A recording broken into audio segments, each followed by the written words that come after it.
Old School Sunday. All right, all right, all right. We back for another Old School Sunday. I'm blessed to have my cousin in the building, Keith Hudson, What's the going on, Benjamin cuz? brother himself. Yes, sir. Yes, sir. Thank you for the invite. Appreciate that. Yes, sir. Yes, sir. Well, Old School Sunday is about inviting all the interesting people I know in my circle, and you got to be at the top of the list of most interesting people that I know. And you just so happen to be related to me as well. So I'm double Hey, you blessed. killed two birds, one stone, huh? Yes, yes. Or feed a multitude with a loaf of bread. Ooh. I Yes, get sir. you. Yes, sir. Yeah. So I'm blessed. Well, I'm laughing and giggling here because I know a lot of your background. I'm sure a lot of people do, but then there's a whole universe that's still learning about Old School Sunday, learn about what we share here. So I know you could tell probably 1,033 stories if you wanted to. We'd probably be here for 10 hours going over some of the old times, good times, and everything that we'd have done, from rapping in the back of cars to being in the house of pain to selling houses where people felt pain. Yes, But sir. I With the want, with the yes, yes, I want to get down to the nitty gritty on buying houses because I see this is like a super hot market. I know there's a lot of people out there that still hadn't bought a house. I've been blessed over the last 2 years during a pandemic to getting a dream home. So I'm thankful for that. And I wanted you to spend some time talking about the real estate side of things that you do and helping people understand that process and walking through that and how people can be profitable about that. So if you can just give a little history of yourself without me going into the superlatives, and we'll take it from there with me a couple more questions about what you've done in real estate and how people can be successful in real estate. Great, great. Well, I got my first start with you, cuz we did it in 1998 when we went to Best Funding and got with Greg Blaney and started writing mortgages. So I jumped in the passenger seat with you at a Black Blazer, the famous Black Blazer, and I rode on your coattail. You know what I'm saying? Because you kind of was the spearhead, the one spearheading that adventure, and that was my first introduction to real estate was through the mortgage industry. And from there, cuz I kind of found a niche that I was able to utilize. I started doing home improvement work shortly after the mortgage side. I started doing home Mm-hmm. improvement work. Me and you was touching on the credit enhancement situation and getting our credit straight. So after the houses that we bought from that auction we went to back in 1998, I haven't looked back since, cause I've been kind of been blessed, been prospering, and God been really with me on the real estate side. So that's how I got my introduction. Now I have a company um, that we find them, fix them, and flip them is our slogan, and it's going very well for me, man. Very very well, honestly. All right, that sounds good. That sounds good. So finding them, fixing them, and flipping them. Um, Before we get into that part, if somebody was on the fence right now, cause with being a renter, renting a home, and they're looking to get into their first home, what would be some things that you would tell them to help them teeter off of the fence? That's being fearful. You ran through a couple things like credit, being fearful. Okay, what am I gonna do with my credit? What am I gonna do with making a payment? Where do I get started? They just don't have any type of headway on where they would even initially start with trying to go from being a renter to being a homeowner. Great question. I mean, just think, renting, you don't have any equity in the property. You're just giving somebody else a monthly payment, and they're getting rich off the skin off your back. So with buying a house, first I would try to do a land contract to own a home. It's much easier, more simpler. But if there's no land contracts available, then getting a mortgage and enhancing your credit to get your credit to where you can buy a property that's a great idea, great concept. And the monthly payments that you make, you actually put equity back into your own pocket. As over time you pay those mortgage payments down, you get to get that equity back if you ever decide to sell or need to refinance the property. I think it's just a no-brainer to become an owner than a renter, as long as it's smart. You gotta be a smart homeowner, because some deals you can get in is upside down that makes it worse than paying rent. But if you got the right person guiding you or mentoring you, then being a homeowner is very, very, very pleasing to most that I've seen encounter home ownership. Okay.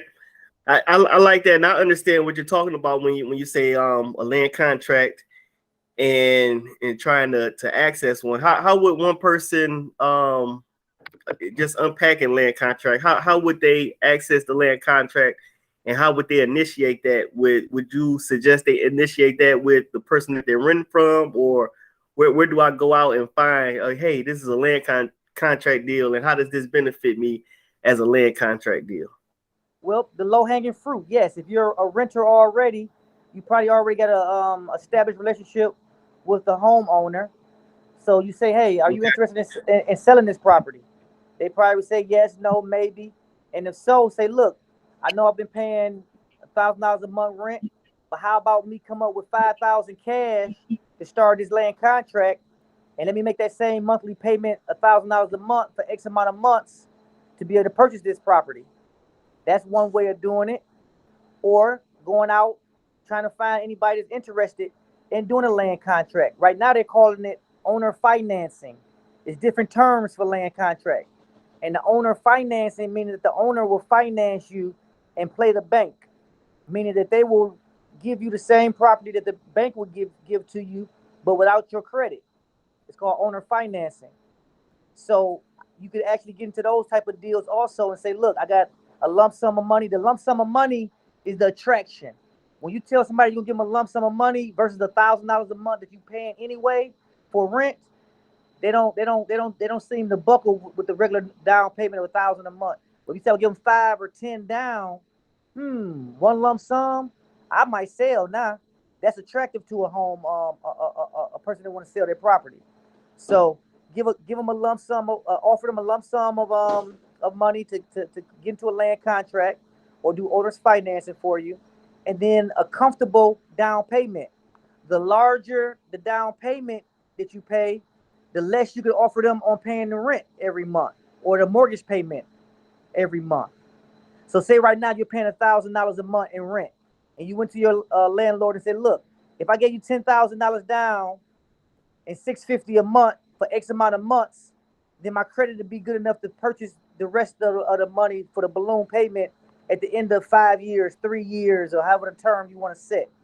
But be mindful, you got to have your game plan in place up front to know what you want to spend on the property, also knowing what the property is worth, the value of the property, so you can go in with a strategic game plan with your offer.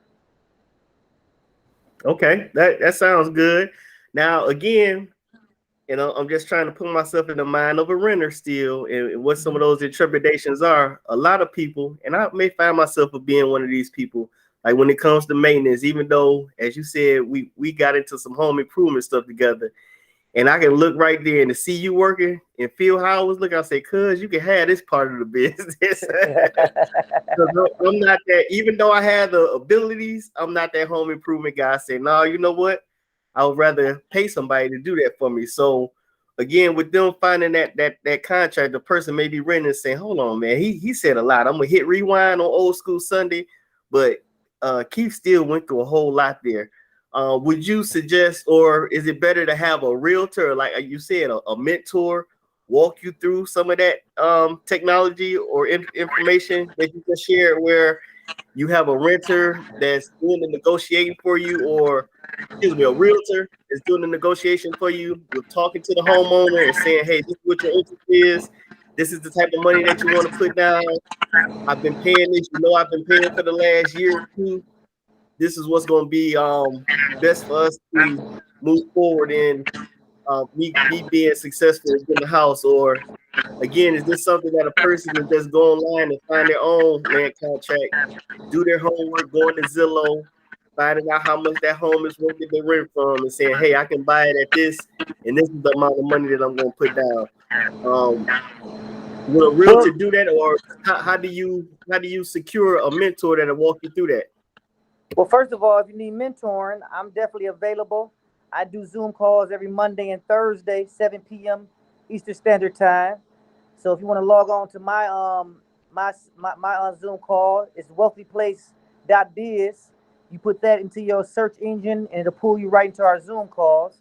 That's free of charge, and it's really, I think the best thing is knowing your position, knowing what you can afford, and really knowing your own positioning, meaning that do your own homework, or if you have a realtor or somebody that knows how to pull comparables to know what the value of your property is. Once you know the value of your property, you always want to leave some equity in it or some room in it for you to make a profit off of it. Say, for instance, the property is a $100,000 house. It's worth $100,000. The neighborhood's a $100,000 neighborhood. You want to be around 70, 80%. No more than 70 to 80% of that value. So you only want to pay them 70, 80,000, just depending on the enhancement that's needed to the property. Do it need a new bathroom? Do it need an updated kitchen? Do it need new flooring? Do it need new paint?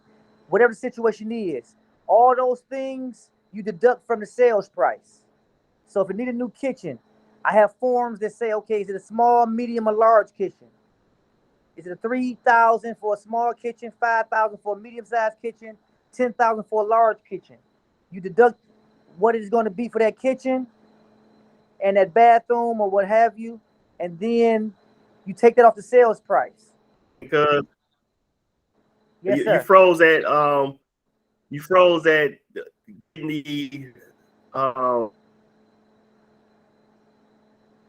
at that part. So you're saying you'll an itemized list of all of the costs that you want to put into factoring in what that price of the house should be, right? Yes, sir. So if you need a kitchen or a bathroom or flooring or painting, you find out what the going rate is for those items and you deduct it. Can you hear me?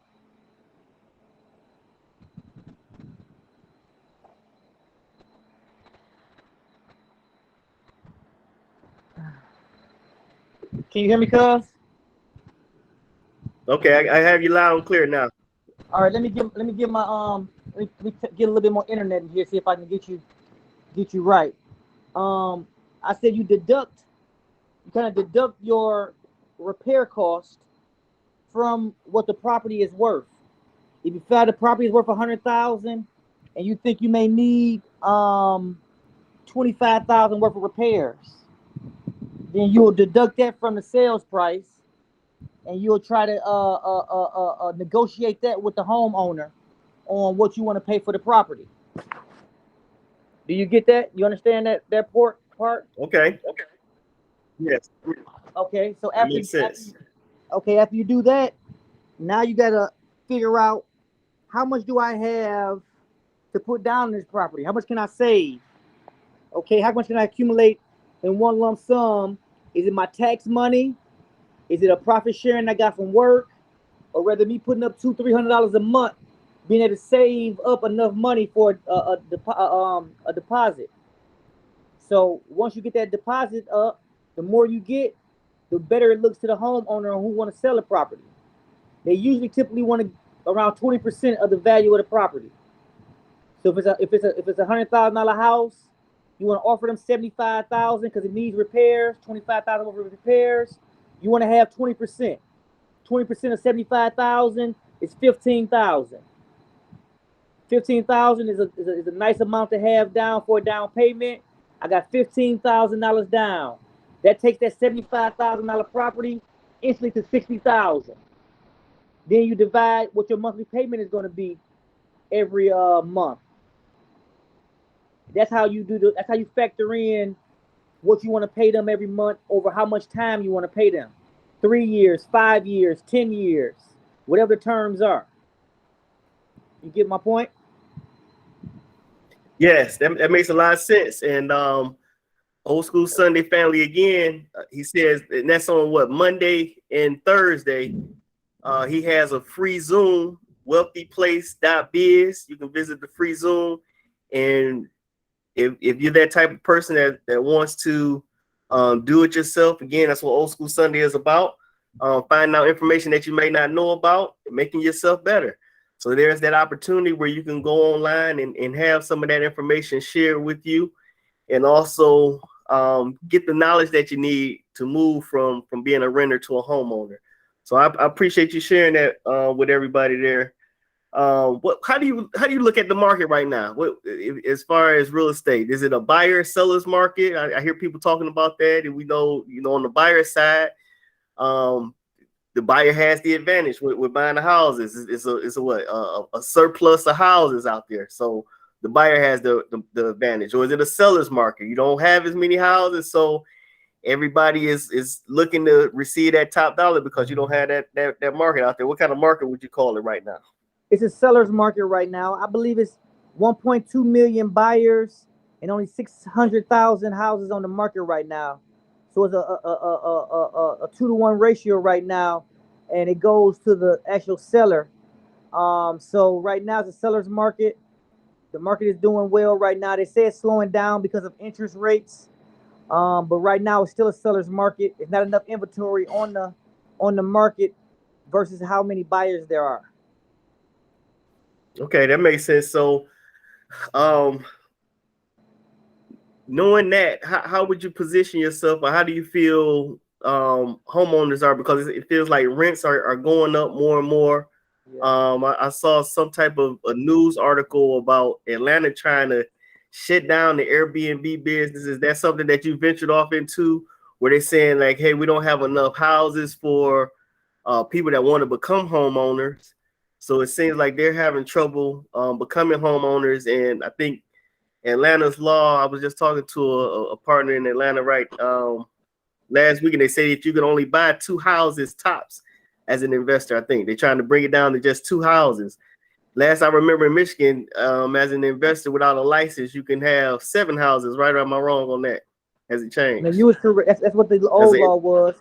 Well, that's why I deal with private funding, so I can buy as many houses as I possibly can that I can get my hands on because of the private funding that I have access to. So it just depends on what company or what source of funding you're utilizing to be able to buy with. They're trying to definitely keep it to a minimum because they want everybody to stay at a certain level, and they want the rich to get richer, and those that's trying to maintain and come up, they want to keep them at bay and keep them at a certain level. So that's how the mortgage companies kind of govern everything right this moment. But if you know how to save money, you got discipline, you can buy as many as you want to buy and rent them out or sell them. It's just all about your strategy. We teach strategy. We also give other people access to our unlimited funding source. And we do all of this every Monday and Thursday. We talk about it. We teach about it. We explain the things that you need to do necessary to get there. It doesn't take any credit. It takes minimum money to do it. It's more discipline than anything. Okay, that makes sense. I like the sound of that. What about commercial property? Does that for teammates out there that's interested in stepping into commercial property, can you buy commercial property with a land contract as well, or do you need to have a traditional mortgage with a commercial property if you were purchasing a commercial property? Nope, you can also buy a commercial property land contract. Same terms apply. And it's funny you speak about commercial properties. Today I had a call from my lender, the one that gives me unlimited funding, and they have and you're gonna hear it here first because you get the exclusive. We are doing commercial lending now, minimum 100,000 up to 5 million. So the commercial gates are opening up, and we will start doing commercial lending. I'll be getting the whole gist of it this Friday coming up. So in a few more days, after this Old School Sunday here, a few more days, we'll be able to talk about that on our Zoom calls and be able to present the commercial opportunities that we have now. That sounds good. I'm glad we had the exclusive here on Old School Sunday first. All right. Big teammates need to tune in on those Monday and Thursday calls and gather as much information as they can to be successful. With again moving from being a renter to a homeowner, if that's what you're looking to do, or an investor. Yes. That sounds like the way to go. What's some of the initial startup fees if somebody wanted to jump in and receive some of the mentoring to see how they can move from being a renter to being a homeowner or an There's investor? no fees. To only fee we have if you want to have access to the unlimited funding. But for me to teach you how to become a homeowner, first time owner, or an investor, it's free of charge. Don't charge a dime. I just take your time. I need about an hour and 15 minutes on Monday, an hour and 15 minutes on Thursday, and I'll teach you everything I know about it. Every Monday and Thursday, there's different conversations that we have and topics that we cover. But after those sessions, we have open floor for any questions, comments, or concerns. And if you want to talk about being a first-time homeowner, I'll explain it to you thoroughly. I'll even show you how to repair your credit to get prepared to be a homeowner. It's all free. That's a blessing. Another thing that you do for free that Old School Sunday Conversations endorses and appreciates from the calls that I have been on and witnessed myself, always starting with a good word from the Lord, and then always starting with some positive, and it's a blessing to hear that positivity emit out there in the atmosphere. And I think that changes things in itself. And I think that's, one of the reasons why you've been so successful and been covered, despite any controversies that you go through or move through, putting God first. How can you be beat when you got God covering you? So I like how you lead your Mondays and Thursdays with that. So I think that you're going to experience and continue to experience success with doing that. So that's something that I can hear. Yes, sir. I can vouch for that on Old School Sunday Conversations. You're going to get that good word on getting into that home, and also get that good word from the Lord. And we endorse that all day long. So, because what can you talk about now? It sounds all rosies and peaches, but you still have that one person out there. I can feel them in my spirit right now, gnawing and agging, saying, "Nah, it just won't work for me." What are some of the disadvantages when you're looking at risk factor? Again, hey, I got the place already set for you. The table is set. They're gonna Mr. Hudson, or I call myself Mr. Hudson, thinking of my teaching days. But me as a person, again, I don't want to do the home improvement, but money a little tight because I wasn't teaching this summer. So a lot of stuff I had to put my home improvement hat on and say, you know what, I can go ahead and I can build this little bench myself. You know what, I can go ahead and I can improvise and do this myself as well. What are some of the disadvantages of going out there and taking that step for a person that just want to say, I didn't hear nothing that was on the negative side about me being a homeowner? What are some things that they still need to be aware of and be ready for becoming a homeowner and stepping out of that comfort zone of just renting? Well, it's literally because I think if you're not a lazy person, only if you're lazy, because you might have to cut the grass. The landlord ain't sending nobody over to cut the grass. You got to stay on top of the kids Right. because if they put some in the toilet, you're responsible for getting it out, not the landlord. So I mean, it's more responsibility, of course. You have to be more disciplined in handling your business and planning your schedule because the grass got to be cut, the weeds got to be trimmed, flowers got to be planted if you want flowers. I mean, the house got to be cleaned properly because this is something that you own, not rent. And I think as a homeowner, you take better care of your property because it's yours. So the disadvantage is it's a little bit more work. You got to be on your children to help take out the garbage and clean up around the house and not let paper be all around the house. So I think it makes you more responsible. I mean, it's hard already to be a homeowner, but it's also hard to be a renter. So if you're gonna be hard, you might as well own something. It's gonna be hard anyway, right? That's how I look That makes at a whole yes. That's some wisdom right there. And when you know better, you should be doing better, right? That's a fact. That's a fact. Yes, sir. All right. Well, that makes sense because I definitely appreciate the time here. Do you think there's anything that we missed, anything that you can share with people about buying real estate that we hadn't covered in this call? Well, I think you just need to learn, read, watch YouTube videos. I mean, even the what's the name shows, the reality shows on flipping real estate. Look at those things. It's not as easy as everybody make it, but however, it is prosperous as everybody makes it. If you know anything about real estate, 90% of the wealthy or the rich have real estate portfolios. So if you want to become successful, rich, wealthy, whatever, you're gonna have to own some real estate. So I think that everybody should be encouraged to not only own their own home, but also have some rental properties or find an income that they can make in real estate. Um, it's just it's the way of the future. You know, owning something, whether it's land, whether it's commercial, whether it's residential. When you don't have a monthly payment every month over your head, a rent payment over your head every month, and you can get away from that, and you finally get your house paid off free and clear, zero a month besides taxes, water, lights, and gas. It's a beautiful feeling to have. So living that free and clear lifestyle is what I ask everybody to strive to. You might have to get into that mortgage payment for, even if you got a 30-year mortgage, find a way to cut it in half to 15, 20 years. Okay, get cut to 10 years. You have to be able to budget and maintain and be able to get that to a zero payment. Then that way you have that 1,000, 1,500, 2,000 a month goes into your pocket, and you can save that to your savings account and do other things with it, invest with it, or what have you. So that's what you need to strive for. I think everybody should have that freedom. Honestly, it's a beautiful feeling. Believe me.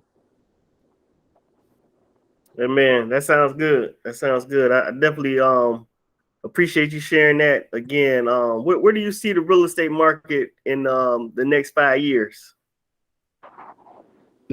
Um, Despite recessions, depressions, I know in the roughest economy back in 2000, what, 8, 9, when it crashed, Hey, right. shortly thereafter, I sold over 500 houses in less than 5 years. We was averaging 300 homes a year in buying and selling in the roughest economy ever. And I did well and I thrived. It's always going to be a market. Somebody always has to have a roof over their head. Somebody always has to have an office building to do business, to do hair, to a barber shop, restaurants. It's gonna always boom. Real estate have never failed. Despite the economy being as bad as it has been, real estate has always been something that you can invest in and make a profit. So I think it's gonna do well over the next 5 years as it has done over the last 100 years. It makes sense. Somebody's always going to have a place to lay their head. That is for sure. Yes, And why sir. not be that homeowner or that investor that provides the space? Yes, sir. Yep. All right, I appreciate that because if you can leave your website one more time, that will help the old school Sunday teammates get in contact and listen in on the call. It will not hurt to listen in on a free call. Again, a lot of information being shared. So definitely Yep. for all my teammates who become homeowners, y'all need to get in on at least one of those calls and find out what you've been missing. They can zoom in on the wealthyplace.biz. All they have to do is put wealthyplace.biz in a search engine, whether it's Chrome, Safari, or whatever. Just type wealthyplace.biz, and it'll pull them right into the Zoom call every Monday and Thursday, 7 p.m. Eastern Standard Time. Or they can log onto my website to see all our offerings and programs and houses that we have.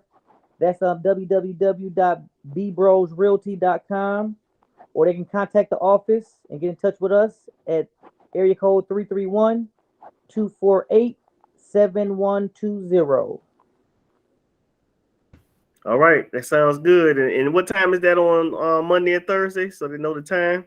7 p.m. Eastern Standard Time. All right, good deal.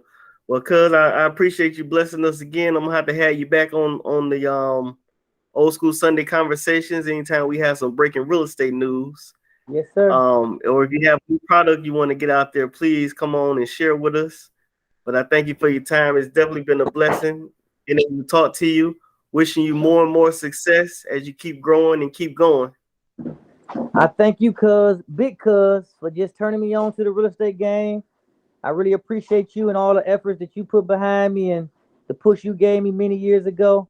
So all glory to God, but I gotta thank my cousin also. Appreciate you, cuz. Yes, sir. Sounds good. Hey, well, you guys had it here. You had a website. Again, you go back and hit rewind, but wealthyplace.biz on that Monday and that Thursday. You want to find out how you can be successful in real estate, moving from a renter to a homeowner, or looking to become an investor. If you're thinking about commercial property, breaking news here on Old School Sunday Conversations, you heard it first, where they will have access where they'll team up with you for buying real estate as well for commercial. Because just one more time, I think we mentioned, but I think we may have left that out if somebody was wondering how that worked. If you want to just give them a quick blurb on how does it work when you're joint venturing with someone to purchase a property. Well, what it is, they'll become a sales agent with us, and we will teach and train them on how to find properties, how to pull comparables and find values. And once they come aboard, then we will actually do a 50-50 split, which we'll pay for the materials, we'll pay for the labor, they'll do their due diligence, and then we'll split the check 50-50. Oh man, that sounds like you get your ice cream, your cake, and when you get done with all those desserts, we got some steak and potatoes for you with gravy on. Hey, we All do right, y'all everything. heard it Hey, here we on do Old School. everything for them, cuz except eat it for them. Okay, they gotta eat their own cake and ice cream. That's it. Hey, I appreciate your time again, cuz blessings to you. Yes, sir. Blessings to you, man. I love you, man. Appreciate you, and thank you for having me. All right, love you too. Peace. All right, peace out. All right.